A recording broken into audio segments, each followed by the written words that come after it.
Justru karena tadi prinsip noblesse oblige, maka seluruh mata itu mesti diarahkan dengan kecurigaan penuh pada Jokowi. Itu dasarnya. Standar berpikirnya begitu. Anda tidak hadapi seorang warga negara terhadap warga negara yang lain, enggak, terhadap kedudukan noblesse oblige dari presiden. Artinya kita ingin presiden itu can do no wrong. Enggak boleh salah presiden itu. Enggak boleh ada cacat dia. Karena itu kita bersihkan. Dunia ini pro kontra. Anda tidak bisa mengusulkan. Anda pro kontra tapi saling puji aja ya. Anda pro kontra tapi saling cacat. Jadi secara logis definisi Anda itu cacat di dalam definisi. Dunia maya itu, perhatikan ya kalimat saya, sesuatu yang diupload ke dunia maya mengalami abstraksi. Anda nggak bisa lihat. Kalau saya bilang bangsa tuh Jokowi, Anda akan bilang Anda maki.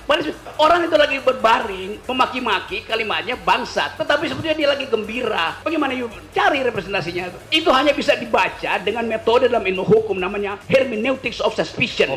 Pernah belajar itu nggak? Pak Jokowi itu palsu karena nyuri ijazahnya Pak Joko Wahyudi. Sementara Joko Wahyudi kami hadirkan dan ijazahnya tidak hilang. Yang dicuri nomornya. Sebentar. Sekali lagi saudara bisa tenang nggak? Itu kebohongan. Tolong terdakwa tenang ya. Atau itu suatu bentuk kedunguan.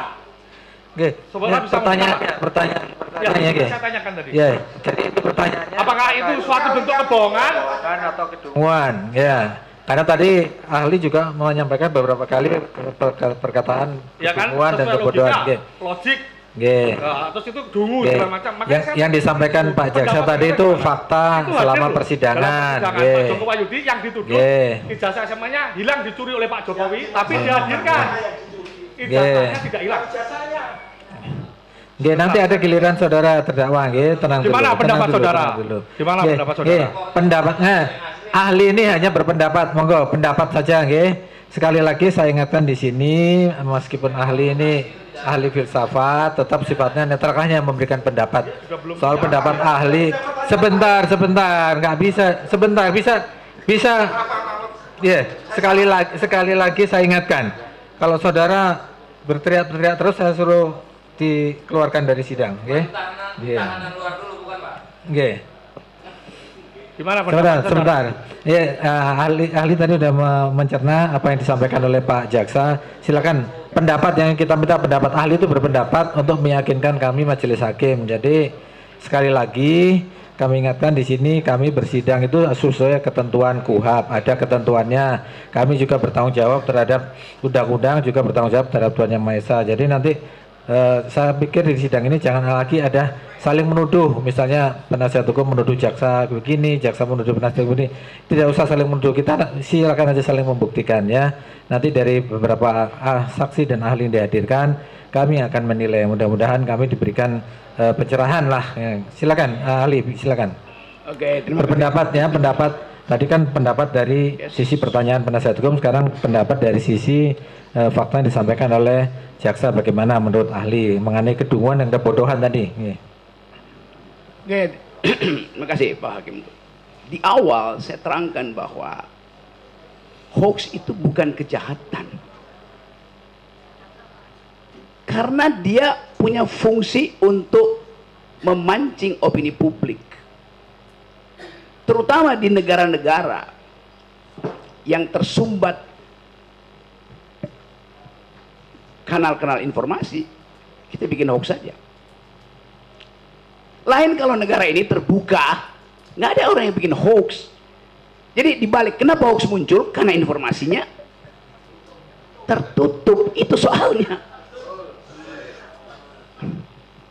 Yang ada di undang-undang itu urusan saudara itu.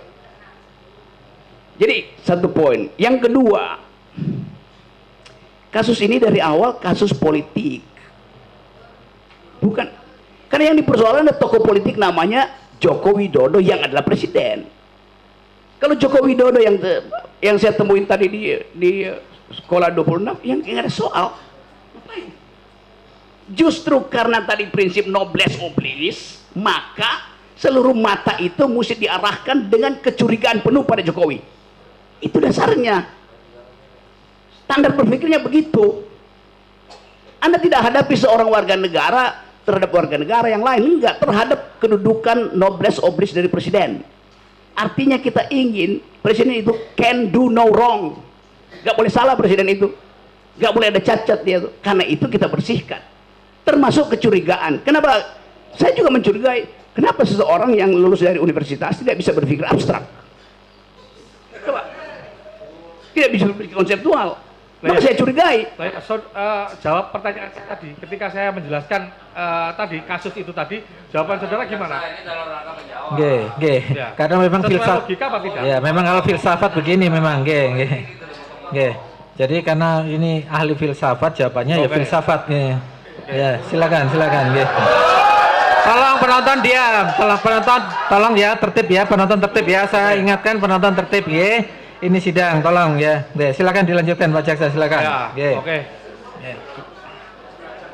Menurut filsafat ya, saudara ahli kayak gitu, pemberitaan apapun, penyebarluasan informasi apapun kayak gitu kan, sebelum ada keyakinan atau data yang terverifikasi, kan tidak boleh istilahnya menyebarkan itu suatu kebohongan atau tidak sesuai data kayak gitu.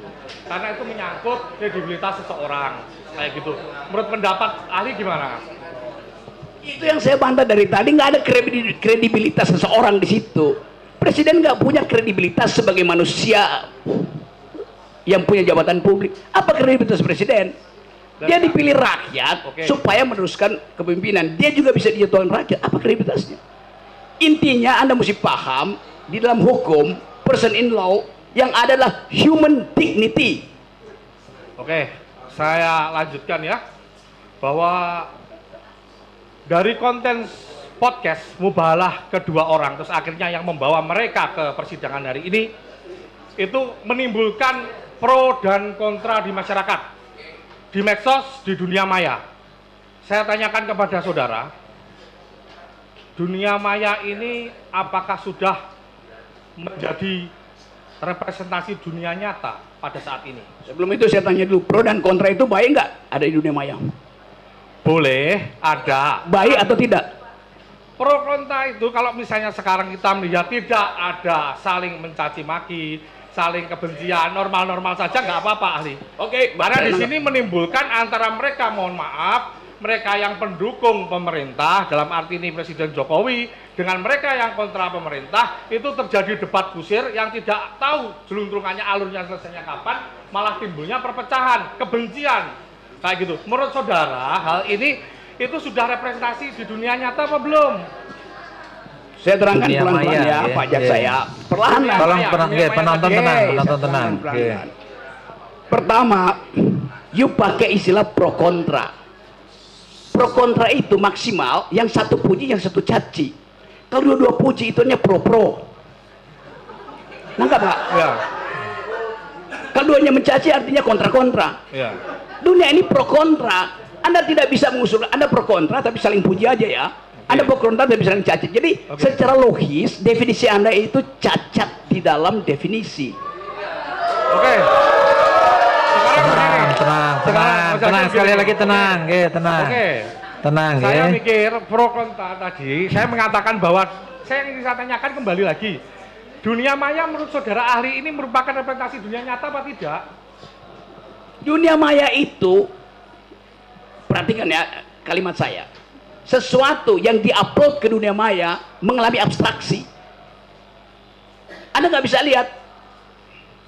Kalau saya bilang bangsa tuh Jokowi, Anda akan bilang Anda maki. Orang itu lagi berbaring memaki-maki, kalimatnya bangsat, tetapi sebetulnya dia lagi gembira. Bagaimana cari representasinya itu? Itu hanya bisa dibaca dengan metode dalam ilmu hukum namanya hermeneutics of suspicion. Oke. Pernah belajar itu nggak? Oke. Sekarang begini. Sekali lagi saya peringatkan penonton ya, tolong jangan teriak-teriak. Ini sidang ya. Mohon saudara ahli ingat-ingat. Tolong kembali, dihormati ya. sidang ini. Saudara ahli ingat-ingat kembali. Ini kutipan yang saya tanyakan kepada saudara itu dalam kapasitas ketika pada waktu itu saudara pernah menjadi saksi dalam persidangan Ratna Sarumpait? Pernah? Saksi Ratna Sarumpait di perkara yang bersangkutan. Ini tadi yang saya tanyakan itu hanya sekedar bahwa saudara konsisten atau tidak di sini karena saudara memberikan pernyataan di situ. Apa? Dunia maya pada waktu itu merupakan representasi dunia nyata. Anda tahu arti representasi? Saudara mengatakan itu enggak? Iya betul. Ya betul, cukup. Entar. Cukup. Anda tahu nggak, representasi itu bukan identitas primer. Oke. Namanya representasi. Saya tanyakan sudah dijawab. Ini saya melanjutkan pertanyaan yang lain. Oke. Ini Lanjut, pertanyaan lanjut. Sekali lagi saya ingatkan. Tolong yang teriak itu dikeluarkan. Karena ini keterangan saudara pada waktu Supaya biar mati. Ini. Yang tadi sekedar itu ya cuma sekedar yang Anda bacakan, panjang lebar saya terangkan di situ. Ini saya kutip. Oke, kutip ya. panjang lebarnya. Timbul pro kontra di masyarakat, di medsos, di dunia maya. Terus saudara menjelaskan dunia maya menurut saudara itu pada waktu itu representasi dari dunia nyata. Saya hanya menanyakan itu aja. Apakah itu pernyataan saudara pada waktu itu? Apakah itu pernyataan sepenggal apa selengkapnya? Loh, itu sudah istilahnya sudah kami lihat bahwa posisinya lengkap seperti itu. Kami mengutipnya lengkap. Saya terangkan pada waktu itu, Anda hanya bisa mengakses dunia maya sebagai representasi. Bisa bedain nggak? Dengan mengatakan sebagaimana? Oke, silakan saudara berkelit juga tidak apa-apa. Ini kemudian Ini memang jawaban filsafat seperti ini Pak Jaksa. Izin yang mulia, Nggih. mohon ini ahli yang kami hadirkan. Nggih. Kalau saudara jaksa tidak sependapat, silahkan cari pertanyaan yang jawabannya diduga Nggih, sependapat. nggih. Tapi Nggih. saya tidak terima ahli kami dinyatakan Nggih, demikian, nggih. Enggak, tidak dalam forumnya. Sebentar, gantian. Sebentar. Dan justru ini mengkonfirmasi Sebentar, dendam nggih. seorang jaksa. Enggak, gini, sebentar. Dendam di- Semua punya hak yang sama.